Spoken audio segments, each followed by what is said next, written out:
Have you ever tried to hold in a sneeze? It seems harmless, but inside your body, it's almost like a tiny explosion.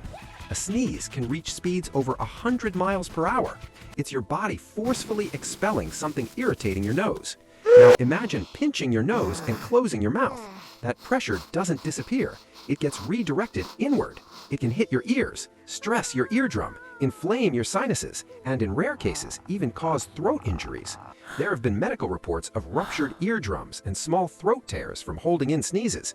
Your body created sneezing for a reason, so next time you feel that achoo coming, don't hold it in.